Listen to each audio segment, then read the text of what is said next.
चतुर खरगोश और शेर। पंचतंत्र की कहानियां। एक विशाल जंगल में एक शक्तिशाली शेर रहता था। वह शक्तिशाली होने के साथ ही बहुत दुष्ट और घमंडी भी था। शेर का नाम भासुरक था। जंगल के जानवर उसे देखकर थर थर कांपते थे। वह जहां भी जाता वहां बहुत से जानवरों को मार डालता और उनमें से कुछ को खाता और कुछ को बिना खाए ही फेंक देता था। शेर से दुखी होकर जंगल के जानवरों ने एक सभा बुलाई। इस सभा में जंगल के सारे जानवर सम्मिलित हुए। सभा में अत्याचारी शेर से मुक्ति पाने के संबंध में चर्चा हुई। सभा में तय किया गया कि सभी जानवर शेर के पास जाएंगे और उससे विनती करेंगे कि वह किसी भी जानवर को ना मारे। बदले में जंगल के जानवरों में से बारी बारी से एक जानवर शेर का भोजन बनने के लिए भेज दिया जाएगा। जंगल के सारे जानवर एकत्र होकर शेर के पास गए और अपना प्रस्ताव रखा। शेर भी जानवरों की बात मान गया, परंतु उसने जानवरों को धमकी दी कि जिस दिन कोई जानवर शेर के पास नहीं आएगा उस दिन से वह और अधिक जानवरों का शिकार करने लगेगा। उस दिन के बाद जंगल के जानवरों का डर खत्म हो गया। अब वे निश्चिंत होकर जंगल में घूमते थे और शेर को भी बैठे बैठे भोजन मिलता था। बहुत दिनों तक नियमानुसार एक एक जानवर शेर के पास जाता रहा। एक दिन एक खरगोश की बारी आई। खरगोश शेर के पास जा तो रहा था, परंतु डर के कारण उससे चलते नहीं बन रहा था। वह जंगल में धीरे धीरे जा रहा था। उसे रास्ते में एक कुआं मिला। वो कुछ देर के लिए कुएं के पास बैठ गया। उसने जब कुएं में झांका तो कुएं में उसे अपनी ही परछाई दिखलाई दी। उस परछाई को देखकर खरगोश के मन में कई तरह के विचार आने लगे। वो कुछ सोचता विचार करता हुआ धीरे धीरे शेर की गुफा के पास पहुंच गया। शेर तब तक भूख से व्याकुल हो चुका था और अब वह जंगल में जानवरों को मारने के लिए निकलने ही वाला था। तभी खरगोश शेर के पास पहुंचकर उसके सामने प्रणाम करता है। खरगोश को देखकर शेर का गुस्सा 7वें आसमान पर पहुंच गया। वह दहाड़ते हुए खरगोश से बोला, मैं भूख से व्याकुल हुआ जा रहा हूँ और जंगल के जानवरों ने तुझ जैसे पिद्दी को मेरा भोजन बनाकर भेजा है।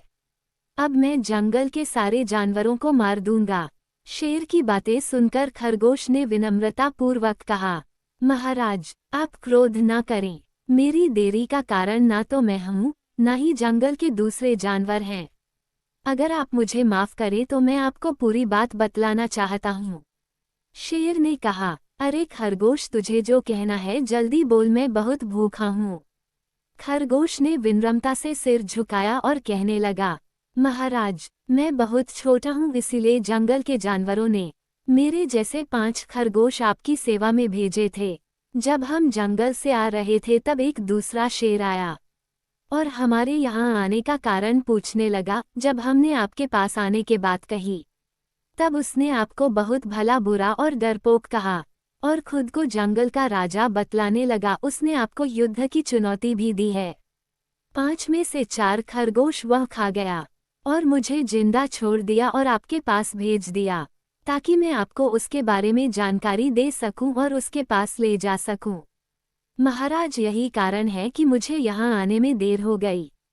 खरगोश की बात सुनकर भासुरक शेर बोला, खरगोश, तुम मुझे जल्दी ही उस शेर के पास ले चलो। मैं जल्द से जल्द उस दुष्ट को सबक सिखलाना चाहता हूँ। उसने मुझे ललकारा है। उसकी इतनी हिम्मत कि वह मेरे राज्य में आकर मुझे ही युद्ध की चुनौती दे। शेर की बात सुनकर खरगोश बोला, महाराज, युद्ध करना तो आप जैसे परमवीरों का काम है, परंतु दुश्मन अपने दुर्ग में छुपा हुआ है और दुर्ग में छुपा शत्रु बहुत खतरनाक होता है। शेर ने कहा, तुम सही कह रहे हो, परंतु मुझे अपनी शक्ति पर पूरा भरोसा है। मैं उस दुष्ट को चुटकी में मसल दूंगा। शेर की बात सुनकर खरगोश उसे कुएं के पास ले गया और बोला, महाराज, यही मांद है जिसमें दूसरा शेर छुपा है और इसी जगह से वह आपको युद्ध की चुनौती दे रहा था। खरगोश भासुरक शेर को कुएं की मेड पर ले गया। शेर ने कुएं में झांककर देखा तो उसे अपनी ही परछाई दिखलाई दी। उसे लगा कि यह वही दूसरा शेर है जो मुझे चुनौती दे रहा है। भासुरक शेर ने जोर से दहाड़ मारी। उसकी दहाड़ की गूंज कुएं से उतनी ही तेजी से वापस शेर को सुनाई दी। उस गूंज को अपने शत्रु की आवाज समझकर भासुरक शेर ने गुस्से में उसी पल कुएं में छलांग लगा दी और पानी में डूबकर अपने प्राण त्याग दिए। खरगोश ने अपनी बुद्धि के बल पर शक्तिशाली शेर का खात्मा कर दिया। खरगोश वहां से लौटकर जंगल गया और सभी जानवरों को शेर के खात्मे का समाचार सुनाया। शेर की मृत्यु का समाचार सुनकर जंगल के सभी जानवरों में खुशी की लहर दौड़ गई और सभी ने खरगोश की बुद्धिमानी की तारीफ की और अब सभी जंगल में शांतिपूर्वक रहने लगे। शिक्षा। शेर और चालाक खरगोश की कहानी से हमें शिक्षा मिलती है कि बलवान वही है जिसके पास बुद्धि है।